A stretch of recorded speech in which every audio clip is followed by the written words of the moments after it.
Hello student, welcome to my YouTube channel Biospark. मैं मोहम्मद अहमद आपके लिए लेके आया हूँ नीट एक्सप्रेस। इस सीरीज के अंदर हम कंप्लीट एनसीईआरटी को डिस्कस करेंगे और साथ में हम पिछले 10 से 12 साल के पीवाईक्यू डिस्कस करेंगे। और इस सीरीज के अंदर हम कुछ प्रैक्टिस क्वेश्चंस को भी डिस्कस करेंगे जो कि एट द एंड आपको लगभग 2000 से लेके 2500 प्रैक्टिस क्वेश्चंस मिल जाएंगे। चलिए आज का जो टॉपिक है हम डिस्कस करते हैं class 12 chapter number 9 restriction enzyme. ये टॉपिक बहुत इंपॉर्टेंट है, कई बार क्वेश्चंस पूछे गए हैं। हम लाइन बाय लाइन एनसीईआरटी को डिस्कस करेंगे, प्लस प्रीवियस ईयर के क्वेश्चन लगाएंगे। चलिए टॉपिक शुरू करते हैं। है उसका नाम है रेस्ट्रिक्शन एंजाइम। एनसीईआरटी में क्लास 12 में चैप्टर नंबर 9 है, बहुत इंपॉर्टेंट टॉपिक है। इस टॉपिक को समझने के बाद ही आप इस पूरे चैप्टर को समझ पाएंगे। यानी कि अगर आप रेस्ट्रिक्शन एंडोन्यूक्लियस को नहीं समझेंगे, रेस्ट्रिक्शन एंजाइम को नहीं समझेंगे, तो आपको क्लोनिंग समझ में नहीं आने वाली। मोस्ट इंपॉर्टेंट है, बहुत ज्यादा इंपॉर्टेंट टॉपिक है ये। तो सबसे पहले हम बात करते हैं न्यूक्लियस। ये क्या होते हैं? देखिए, न्यूक्लियस दो टाइप के बेसिकली हैं, एक एक्सोन्यूक्लियस और एक एंडोन्यूक्लियस। जैसा कि नाम से ही पता चल रहा है, एक्सो मीन्स एग्जिट, बाहर की तरफ, और एंडो मीन्स इनर, देखिए अंदर की तरफ। तो न्यूक्लियस वो एंजाइम्स हैं जो आपके डीएनए में कट लगाएंगे, कि डीएनए के स्ट्रैंड को काटेंगे। अब ये दो टाइप के हैं, एक एक्सोन्यूक्लियस एंड एक एंडोन्यूक्लियस। हम यहाँ पर एक एग्जांपल ले लेते हैं।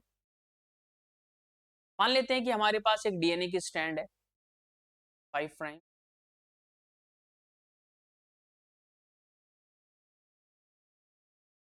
ये डीएनए की स्ट्रैंड, या मैं इसको न्यूक्लियोटाइड के रिस्पेक्ट में लिख लेता हूँ, एग्जांपल ए टी,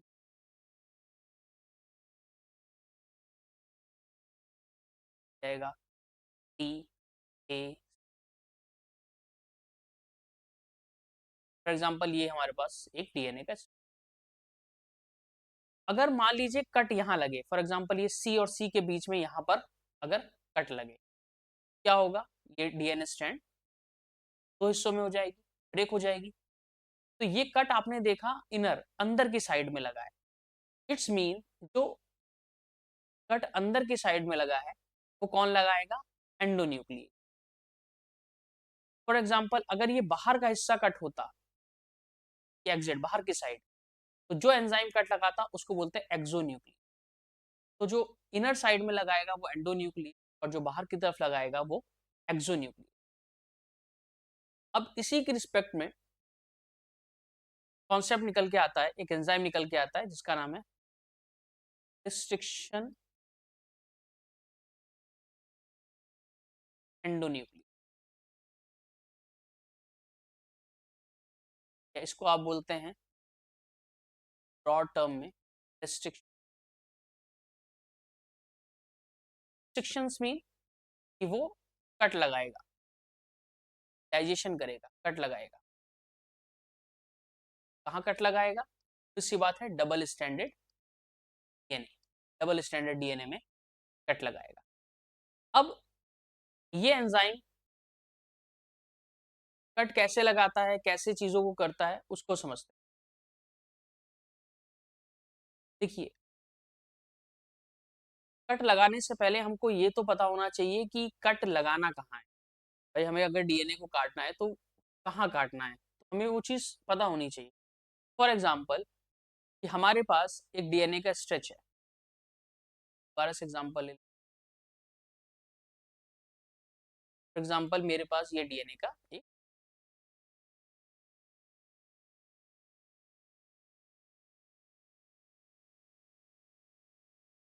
मुझे इसको काटना है, तो भाई मैं कहाँ काटूं?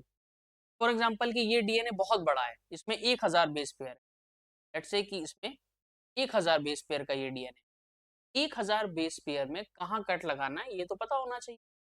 तो रेस्ट्रिक्शन एंजाइम सबसे पहले उस जगह को पहचानता है जहां कट लगाना है। फॉर एग्जाम्पल मैं आपसे कहूं कि हमको कट लगाना है, तो हमने इस जगह को, इस प्लेस को, इस सीक्वेंस को पहचाना, G T G T C, इस सीक्वेंस को हमने क्या किया, पहचाना कि तो इतने हिस्से में कट लगा। तो ये जो सीक्वेंस पहचान लिया गया है तो बोलते हैं कॉग्नाइज रिकॉग्निशन साइट। ये रिकॉग्निशन साइट, यहाँ पर रिस्ट्रिक्शन एंजाइम पहचानेगा, लेकिन कट यहाँ नहीं लगाएगा। कट वो किसी दो बेस पेयर के बीच में लगाएगा। लेट्स से कि वो कट लगाता है सी और जी के बीच में, तो वो सी और जी को काट देगा। और जो जहां पर कट लगाया है, this is called restriction site. बात को समझिए, देखिए रिकॉग्निशन साइट वो साइट है जहां पर वो पहचानेगा कि भाई मुझे इतने हिस्से में कहीं कट लगाना है। रिस्ट्रिक्शन साइट वो स्पेसिफिक प्लेस है जहां पर वो कट लगाएगा। Recognition site and restriction site, हम एग्जाम्पल से समझते हैं इसको। एक एग्जाम्पल लेते हैं।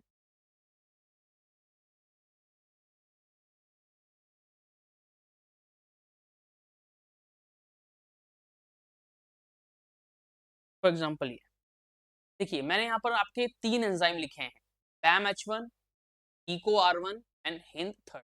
ये तीनों के तीनों एंजाइम रिस्ट्रिक्शन एंजाइम्स हैं, मींस डीएनए में कट लगाएंगे। अब बात आती है कि कहाँ कट लगाएंगे। फॉर एग्जाम्पल की डीएनए भाई 1000 बेस पेयर का है, तो 1000 बेस पेयर में कहाँ कट लगाएंगे। तो ये एंजाइम, जैसे फॉर एग्जाम्पल मैं इको R1 की बात करूं, इको R1 GAATTC इस सीक्वेंस को ढूंढेगा, इस 1000 बेस पेयर के डीएनए में इस सीक्वेंस को ढूंढेगा।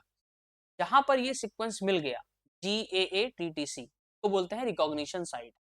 तो इको R1 के लिए रिकॉग्निशन साइट क्या हो गई, GAATTC। तो ये साइट इस 1000 बेस पेयर में जहां पर मिलेगी, ये वहां पर जाकर बाइंड कर जाएगा और कट कहाँ लगाएगा, जी और ए के बीच में, यहाँ पर कट लगाएगा। तो जहां पर उसने कट लगाया है वो रेस्ट्रिक्शन साइट कहलाएगी, और जिस साइट को वो पहचान रहा है वो रिकॉग्निशन। तो यहाँ पर टोटल 1 2 3 4 5 6 बेस की रिकॉग्निशन, 6 बेस, इनको बोलते हैं 6 बेस कटर, यानी कि ये एंजाइम 6 बेस कटर है। इसी तरीके से बैम H1 किस साइट को रिकॉग्नाइज करेगा, GGATTC। इसी तरीके से हिंद थर्ड AAGCTT। तो इन साइट को ये रिकॉग्नाइज करेंगे। ये सबकी सब 6 बेस पेयर की है, तो इनको 6 बेस पेयर कटर कहते हैं। देखिए रिकॉग्निशन साइट कुछ एंजाइम्स की आपको याद करनी पड़ेंगी, क्योंकि डायरेक्ट क्वेश्चंस आए हैं कि भाई बताइए ये रिकॉग्निशन साइट की है, या ये 6 बेस कटर है, 4 बेस कटर है। तो 4 5 रेस्ट्रिक्शन एंजाइम्स को हमको याद करना पड़ेगा। 3 मैंने आपके इस स्क्रीन पे आपको दिख रहे हों, 3 एंजाइम्स। क्लियर। अब बात करते हैं, तो ये 6 बेस कटर हो गया, ये हो गया आपके टोटल 3 एंजाइम। तो हमारा रिकॉग्निशन साइट और रिस्ट्रिक्शन साइट का कॉन्सेप्ट क्लियर हो गया। ऐसे एंजाइम जो डीएनए पे कट लगाते हैं, कहाँ कट लगाते हैं, रिकॉग्निशन साइट को पहले वो बाइंड करते हैं, पहचानते हैं, और फिर एक पर्टिकुलर बेस पेयर के बीच में कट लगाते हैं। इनको हम रिस्ट्रिक्शन एंजाइम, एंडोन्यूक्लियस, एंडोन्यूक्लियस इसलिए कह रहे हैं क्योंकि वो इनर साइड में कट लगा रहे हैं। अब बात आती है कि जब भाई डीएनए कट लग जाएगा, कि डीएनए के अंदर कट लग जाए, स्टैंडर्ड डीएनए यहाँ से कट लग जाए, तो 2 टाइप की एंड प्रोड्यूस होंगी, एक स्टिकी एंड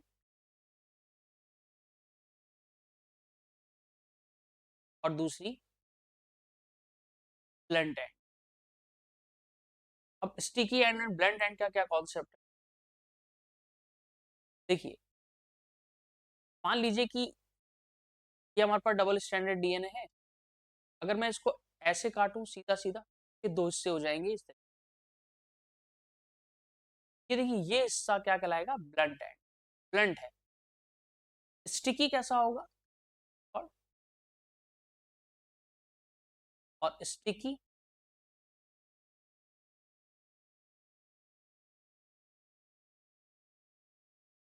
ये हिस्सा कहलाएगा। स्टिकी एंड को क्या करना है, स्टिकी एंड को लाइगेट करने में आसानी होती है। जब हम क्लोनिंग पढ़ेंगे तब हम देखेंगे स्टिकी एंड को लाइगेट कराने में, ज्वाइन कराने में आसानी होती है। तो रेस्ट्रिक्शन एंजाइम दो तरीके के एंड प्रोड्यूस करते हैं, sticky and and blunt and. देखिए नीट में जब क्वेश्चन बहुत ज्यादा टफ बनता है तब वो किसी एक पर्टिकुलर एंजाइम का नाम दे के पूछ ले कि बताओ भाई ये एंजाइम स्टिकी एंड प्रोड्यूस करेगा या ब्लंट एंड। तो आपको बहुत ज्यादा अपने लेवल पे नहीं याद करना है। कुछ 4-5 एंजाइम है जिसमें मैंने आपको 3 यहाँ लिखे हैं, बैम H1, R1, इंथर्ड, ये सब के सब आपको स्टिकी एंड देंगे। क्लियर। इसी तरीके से और एंजाइम है इको R5, ये आप याद कर लीजिएगा। हिंद 2, ये आप याद कर सकते हैं। तो कुछ 4-5 एंजाइम आप याद कर लें, तो देख लें कि वो स्टिकी एंड बनाते हैं या ब्लंट एंड बनाते हैं। तो आपको एग्जाम में बहुत टफ पेपर भी बनेगा तो आसानी होगी। हम पॉइंट पे आते हैं। तो ये पूरी कहानी थी रिस्ट्रिक्शन एंजाइम की। अब बात करते हैं रिस्ट्रिक्शन एंजाइम के नेम की, नोमेनक्लेचर कैसे किया, नेम कैसे हैं।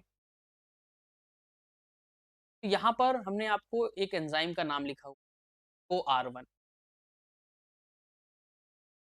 R।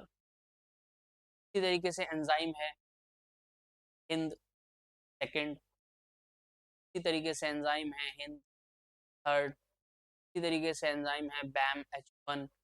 बहुत सारे एंजाइम्स हैं जो रिस्ट्रिक्शन एंजाइम कहलाते हैं। इनके नाम देखिए बड़े अटपटे से हैं, देखने में अजीब से हैं, पर इनके नाम कैसे दिए।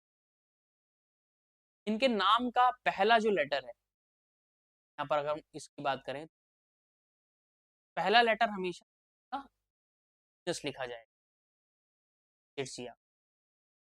बाकी दो लेटर जो आएंगे यानी कि सेकंड लेटर जो होगा वो स्पीशीज लिखी जाएगी, यानी कि जहां से वो निकाला गया, यानी कि ई कोलाई।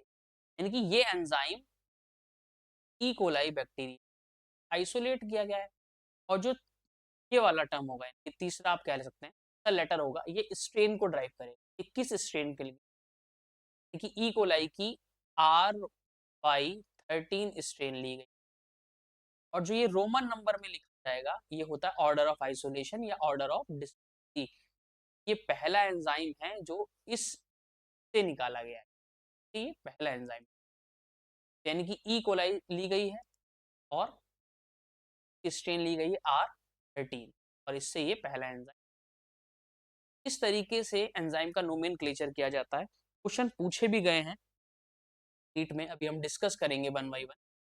अब इसी तरीके से मैं अगर लिखूं हिंद सेकंड या थर्ड, तो पहला लेटर मैंने बताया जीनस होगा, ये हो गया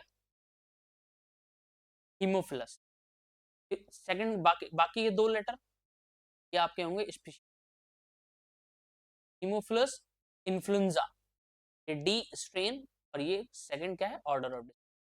तो हिंद 2 जो एंजाइम निकाला गया वो निकाला गया हीमोफिलस इन्फ्लुएंजा बैक्टीरिया से, डी स्ट्रेन और सेकंड ये ऑर्डर ऑफ डिस्कवरी, यानी कि उस चेन में सेकंड एंजाइम। और मैं आपको बता दूं ये आपका फर्स्ट आइसोलेटेड सेक्शन है। सबसे पहला जो आइसोलेट किया गया वो इन सेकंड किया गया। इस तरीके से नोमेनक्लेचर करते हैं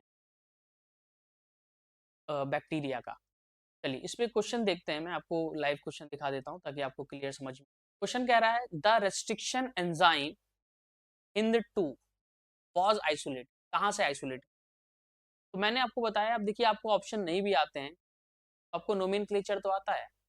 H इनस होता है यानी कि हीमोफिलस, यहाँ पर दो ऑप्शन हीमोफिलस के हैं। फिर IN यानी कि उसके बाद के जो दो लेटर हैं वो स्पीशीज होते हैं, और फिर तीसरा जो लेटर है D ये स्ट्रेन होगा। हिंद 2 जो आइसोलेट किया गया वो हीमोफिलस इन्फ्लुएंजा से किया गया। तो ये आंसर करेक्ट है। ई कोलाई नहीं हो सकता, हेबिस्कस नहीं हो सकता, यही दो ऑप्शन बस, लेकिन हीमोफिलस इन्फ्लुएंजा करेक्ट आंसर है। हिंद 2 और हिंद, ये दोनों एंजाइम इसी बैक्टीरिया आइसोलेट किए। इस टाइप के क्वेश्चंस आते हैं। एक क्वेश्चन ये है कि what is R in Eco R1। Eco R1 लिखा हुआ है, ये रेस्ट्रिक्शन एंजाइम का नाम है। मैं कह रहा है ये आर क्या होता है, मैंने आपको पहले बताया ये जीनस, ये स्पीशीज, और आर क्या होता है स्ट्रेन। स्ट्रेन कौन से स्ट्रेन? रेजिस्टेंट नहीं हो सकता, सीक्वेंस ऑफ आइसोलेशन नहीं होता, सीक्वेंस ऑफ आइसोलेशन होता है रोमन नंबर। अब स्ट्रेन R1 RY11 या RY13, तो अभी हमने बताया इको R1 निकाला गया, उसकी स्ट्रेन क्या है RY13।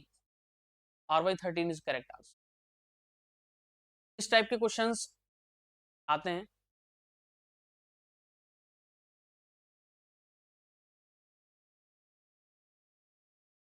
अब हम बात करते हैं टेबल के बारे में। देखिए एक टेबल मैंने ऊपर आपको लिखी है। एंजाइम बेसिकली तीन टाइप के मिलते हैं, टाइप 1, टाइप 2 एंड टाइप 3। देखिए सबसे पहले बात करते हैं रिकॉग्निशन। जो टाइप 1 रेस्ट्रिक्शन एंजाइम्स हैं वो 1000 बेस पेयर अवे, यानी कि रिकॉग्निशन साइट से, यानी कि जहां पर वो रिकॉग्निशन साइट को पहचानते हैं, बाइंड होते हैं, वहां से 1000 बेस पेयर दूर जाकर कट लगाते हैं। इसी तरीके से टाइप 2 एट और नियर रिकॉग्निशन साइट, मतलब अपनी साइट पे कट लगाएंगे, और इसी तरीके से टाइप 3 25 बेस पेयर अवे जाकर कट लगाएगा। अब बात करते हैं रिक्वायरमेंट। टाइप 2 रिस्ट्रिक्शन एंजाइम ऐसा है जिसको एटीपी की रिक्वायरमेंट नहीं होती है, बाकी दोनों को एटीपी की रिक्वायरमेंट होती है। और आयंस, मैग्नीशियम आयन की जरूरत की डबल प्लस, इस आयन की जरूरत इन तीनों एंजाइम्स को पड़ेगी, तीनों एंजाइम्स को चाहिए। तो भी कुछ क्वेश्चंस हैं, प्रैक्टिस क्वेश्चंस हम करते हैं। This one, which of the following ion is required for activity of restriction? restriction enzyme की एक्टिविटी के लिए कौन सा आयन चाहिए? तो अभी हमने डिस्कस किया मैग्नीशियम डबल प्लस, बाकी के आयंस की जरूरत नहीं है, मैग्नीशियम डबल प्लस हमको चाहिए। और क्या चाहिए? एटीपी चाहिए, एटीपी। टाइप 2, टाइप 2 के रेस्ट्रिक्शन एंजाइम को एटीपी नहीं चाहिए, बाकी टाइप 1 और टाइप 3 रेस्ट्रिक्शन को एटीपी चाहिए।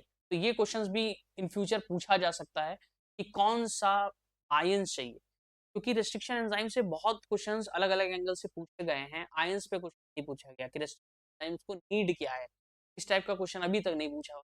हो सकता है नेक्स्ट ईयर ये क्वेश्चन पूछ लिया जाए कि भाई कौन सा आयन रिक्वायरमेंट होती है। याद रखें मैग्नीशियम डबल प्लस की जरूरत होती है। अब हम बात करते हैं एनसीईआरटी की, लाइन बाय लाइन समझते हैं, उसको देखते हैं। ये एनसीईआरटी है। रिस्ट्रिक्शन एंडोन्यूक्लियस क्या होता है ये मैंने आपको बताया।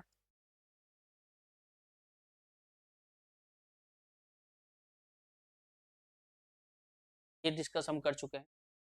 The first restriction endonuclease is HIND2, ये मैंने आपको बता दिया। HIND2 है वो फर्स्ट रिस्ट्रिक्शन एंडोन्यूक्लियस है। फिर कह रहे हैं HIND2 always cut DNA molecules at a particular point by recognising a specific sequence. Specific sequence को पहले रिकॉग्नाइज करता है, पहचानता है, फिर कट लगाता है, और उसी सीक्वेंस को मैंने क्या बताया, कहते हैं रिकॉग्निशन। ठीक, तो HIND2, HIND3, इको R1, इन सब में रिकॉग्निशन सीक्वेंस कितने बेस पेयर का है? 6 बेस पेयर। इनको हम 6 बेस कटर के नाम से। तो कह रहे हैं टोटल 900 रिस्ट्रिक्शन एंजाइम अब तक हमारे पास आ चुके हैं, लगभग 230 900 रिस्ट्रिक्शन एंजाइम 230 स्ट्रेन तक आइसोलेट हो चुके हैं। अब ये पैराग्राफ है नेमिंग के बारे में, तो हमें नोमेनक्लेचर कहते हैं। मैंने बताया इको R1 का यहाँ पर भी एग्जांपल लिया है। इको R1 में आपने देखा यानी first letter of the name, first letter मैंने क्या बताया, जीनस होता है, and the second two letter, बाकी के जो दो लेटर हैं CO है वो क्या है, स्पीशीज यानी कि इकोलाई, और जो थर्ड है यानी कि R, that's is strain RY13, और जो रोमन नंबर में लिखा हुआ है the Roman number following name indicates the order of enzyme, भाई वो स्ट्रेन से निकाला गया किस नंबर का।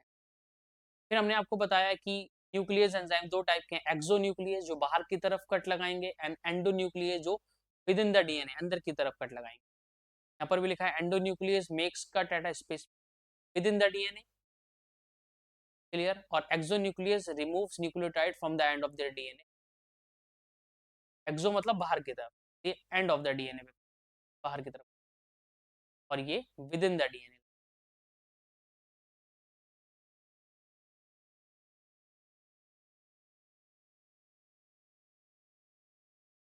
अब यहाँ पर एक टर्म दिया हुआ है, palindromic, palindromic sequence, palindromic rights, ये क्या होता है इसको समझते हैं। देखिए, पैलिंड्रोमिक का मतलब, फॉर एग्जांपल मैं लिखता हूँ जी ए ए टी टी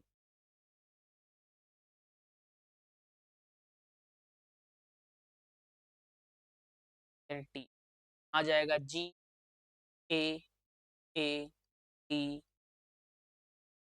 अब इस सीक्वेंस को आप यहां से पढ़िए, जी ए ए टी, और इस सीक्वेंस ए ए टी। देखिए, अगर आप इसको यहां से पढ़ें या यहां से पढ़ें, 5 प्राइम और ये 3 प्राइम है, तो आप इसको यहां से पढ़ें, ऐसे पढ़ें या ऐसे पढ़ें, ये दोनों ही केस में सेम है। इधर भी जी ए ए टी टी सी है, इधर भी जी ए ए टी। ऐसे सीक्वेंस को आप बोलते हैं palindromic sequence. Palindromic nucleotide sequence को ही रेस्ट्रिक्शन एंजाइम रिकॉग्नाइज करते हैं।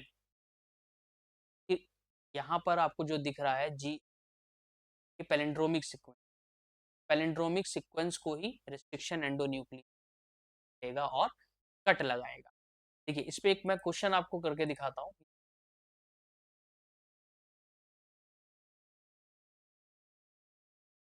ये नीट 2020 में ये क्वेश्चन, क्वेश्चन क्या है, द स्पेसिफिक पैलिंड्रोमिक सीक्वेंस, ये 4 सीक्वेंस हमको दिए गए हैं, which is recognised by Eco R one. Eco R one चारों में से कौन सा सीक्वेंस रिकॉग्नाइज करता है? ठीक है, देखिए, अगर मैं ऑप्शन सेकंड की बात करूं, ऑप्शन सेकंड है जी जी ए ए।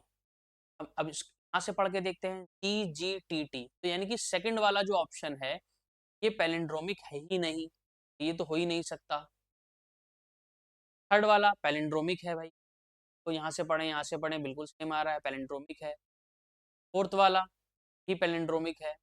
फर्स्ट वाला जी ए टी टी सी, यानी कि सेकंड ऑप्शन नहीं हो सकता, 1, 3 और 4, इन 4 में से होगा, सेकंड तो नहीं हो सकता। सबसे पहले आप देखिए पैलिंड्रोमिक सीक्वेंस क्या है या नहीं। अब अगेन वही बात आ गई, मैंने आपसे कहा है कि लगभग 4 से 5 एंजाइम्स के आपको रिकॉग्निशन याद करनी, कि यहाँ पर रिकॉग्निशन साइड दी गई, इन ऑप्शंस पैलिंड्रोमिक सीक्वेंस को फॉलो कर रहे हैं, एक नहीं। अब हमको इको आर वन साइड कैसे पहचानेंगे, ये रट के जाना पड़ेगा, ये समझ के जाना पड़ेगा। इको आर वन की जो साइड अभी मैंने आपको बताई, जो आपको टेबल दी थी, साइड क्या है इको आर वन की, ए ए टी,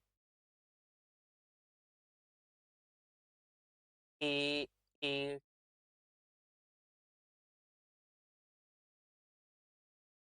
क्वेश्चन कर दे एग्जाम में, टी ए ए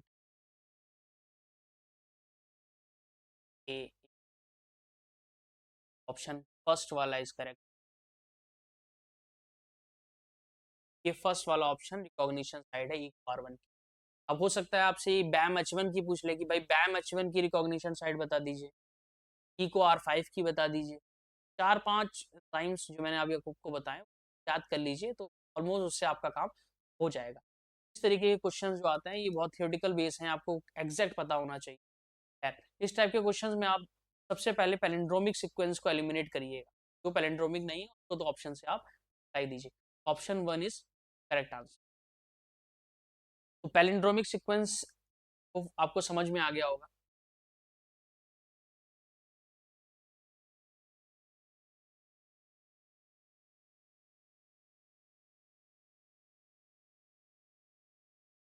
उसके बाद जो चैप्टर शुरू होता है वो आइसोलेशन ऑफ डीएनए, यानी कि जेल इलेक्ट्रोफोरेसिस। इस टॉपिक से भी बहुत क्वेश्चन पूछते हैं नीट में, इलेक्ट्रोफोर।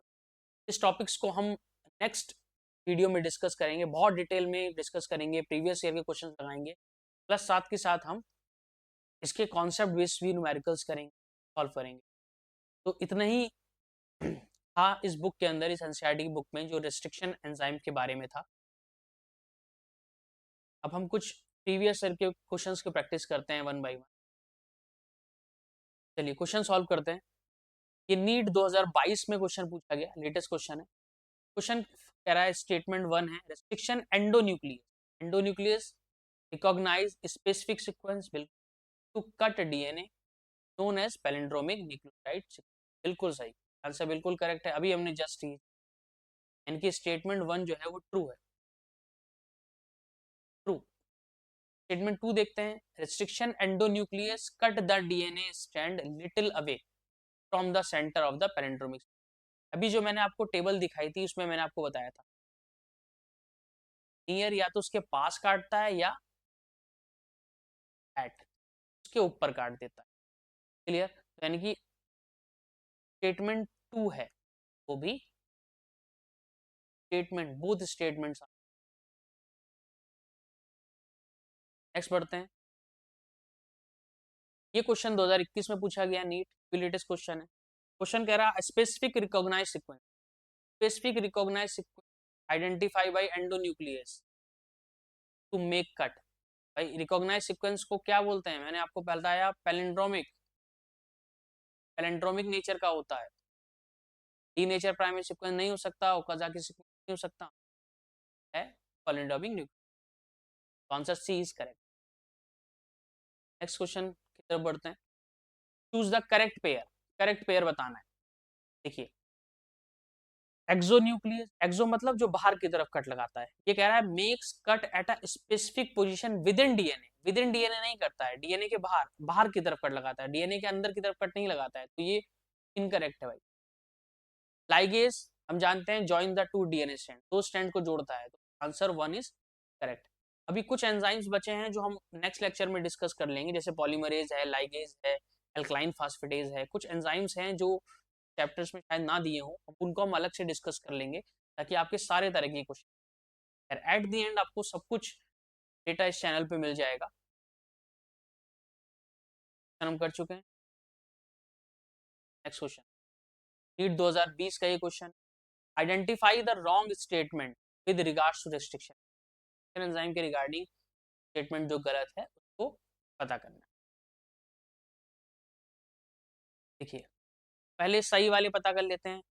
दे are useful in genetic engineering. मैंने आपको बताया कि बिल्कुल के बिगड़ तो जेनेटिक इंजीनियरिंग पॉसिबल ही नहीं। ये ऑप्शन, ये स्टेटमेंट रॉन्ग नहीं है, करेक्ट स्टेटमेंट ट्रू है। They cut the stand of DNA at palindromic site, बिल्कुल ये सही है। Sticky ends can be joined by using DNA ligase, DNA ligase stand joint काम करता है, तो ये ट्रू है। रॉन्ग क्या हो गया? फर्स्ट। नेक्स्ट क्वेश्चन की तरफ बढ़ते हैं। ये क्वेश्चन नीट 2019 का क्वेश्चन है। क्वेश्चन कह रहा है, an enzyme catalyse the removal of nucleotide from ends of DNA के एंड में, एक्सोन्यूक्लियस और एंडोन्यूक्लियस, यही दो एंजाइम तो कट लगाते हैं। कह रहा है एंड, बाहर की तरफ, बाहर की तरफ कौन कट लगाएगा? एक्सोन्यूक्लियस। अगर विद इन डीएनए बोलता तो आंसर होता है एंडोन्यूक्लियस। बहुत इजी क्वेश्चन। अगेन ये क्वेश्चन नीट में पूछा गया है। यहाँ पर हमको पेयरिंग करनी है, एंजाइम्स दिए गए हैं और उनके यहाँ पर फंक्शन दिए। सबसे पहले हम बात करते हैं रेस्ट्रिक्शन एक्सोन्यूक्लियस, तो मतलब बाहर की तरफ। कट वर्ड कहाँ दिख रहा है? Cuts DNA at, joins the DNA fragment नहीं, एक्सटेंड प्राइमर नहीं। फोर्थ वाला है removes nucleotide from the end of DNA, बिल्कुल बाहर की तरफ, एंड ऑफ डीएनए पे लगा। ई का आंसर हो गया 4। फिर फर्स्ट दिया है रेस्ट्रिक्शन एंडोन्यूक्लियस, एंडोन्यूक्लियस कहाँ? विद इन द डीएनए और स्पेसिफिक पोजीशन पे कट लगाता है। Cuts DNA at specific position का पैलिंड्रोमिक सीक्वेंस। एक आंसर, एक आंसर आपका हो ऑप्शन देखें, ए का 3 और बी का 4, का 3 एंड बी का ऑप्शन नंबर 4 करेक्ट है। बाकी में तो बाकी और भी मिला सकते हैं। डीएनए लैगेज ज्वाइनिंग का काम करता है, तो जॉइंस द डीएनए फ्रेगमेंट, यानी कि सी का 1 होगा, सी का 1 यानी कि इस टाइप के क्वेश्चंस में बहुत जल्दबाजी ना दिखाएं, अदरवाइज क्वेश्चन गलत होने की संभावना पूरी होती है। आराम से करें। चलिए कुछ प्रैक्टिस क्वेश्चन सॉल्व करते हैं। दिस वन क्वेश्चन कह रहा है select DNA sequences which would not act as restriction, would not act as restriction, इनमें से कौन सा सीक्वेंस ऐसा है जिसको काटा नहीं जा सकता, रेस्ट्रिक्शन साइट की तरह काम नहीं करेगा। तो जो पैलिंड्रोमिक सीक्वेंस नहीं है वो रेस्ट्रिक्शन साइट नहीं काम करेगा, रेस्ट्रिक्शन साइट नहीं होगी उसमें। हाँ देखते हैं A A T A T T A T A T, ये palindromic sequence. G A T T C, A T T C palindromic. A G, A G C T palindromic. C T C, A T, यहाँ पर देखिए नहीं, सी T सी यहाँ पर पढ़ने पे आ रहा है, सी टी आ रहा है ए टी टी, ये पैलिंड्रोमिक सीक्वेंस नहीं, ये पैलिंड्रोमिक सीक्वेंस नहीं है, तो इसके पास restriction is D. Next question की तरफ बढ़ते हैं। हमें को करेक्ट बताना है कि कौन से करेक्ट आंसर है। देखिए option 4 more than 900 restriction enzyme have been isolated from, ये तो आपके एनसीईआरटी की बुक में ही है, मैंने पढ़ा है 9 से ऊपर 900 रिस्ट्रिक्शन एंजाइम अब तक आइसोलेट, यानी कि ऑप्शन 4 करेक्ट है। ऑप्शन 1 देखते हैं, restriction enzyme belongs to large class of enzyme called nucleus, बिल्कुल करेक्ट है। न्यूक्लियस दो टाइप के होते हैं, तो और एंडो, यानी कि उसी के अंदर आता है। ऑप्शन नंबर 1 भी करेक्ट है। फिर restriction enzyme are of two kind, exonuclease endonuclease, बिल्कुल इतनी देर से हम यही डिस्कस कर रहे हैं, करेक्ट है। 1 2 एंड 4। नेक्स्ट क्वेश्चन की तरफ बढ़ कर चुके हैं। The restriction enzyme belongs to large class of enzyme called, किस एंजाइम, रेस्ट्रिक्शन एंजाइम है क्या क्लास है, किस से बिलोंग करता है, तो इसी बात है, ये कटिंग एंजाइम से कट करते हैं, तो ये nucleus enzyme. Option C is correct. Again this question, in the two always cut the DNA molecule particular, तो ये क्या है, मैंने अभी आपको टेबल में बताया, ये सब 6 बेस पेयर है, 6 बेस पेयर की साइड को पहचान के कट करते हैं, 6 बेस पेयर करेक्ट आंसर। ये लाइन आपकी एनसीईआरटी में भी लिखी, 6 base pair is correct answer, इसको 6 बेस कटर भी कहते हैं।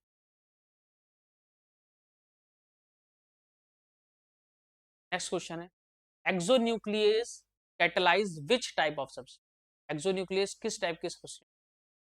भाई देखिए डीएनए को तो कट करता है, लेकिन हमको ये भी याद रखना है कि सिंगल स्टैंडर्ड डीएनए पे काम नहीं करता है, double standard DNA, double standard DNA को कट करता है। ये आंसर इज डबल स्टैंडर्ड।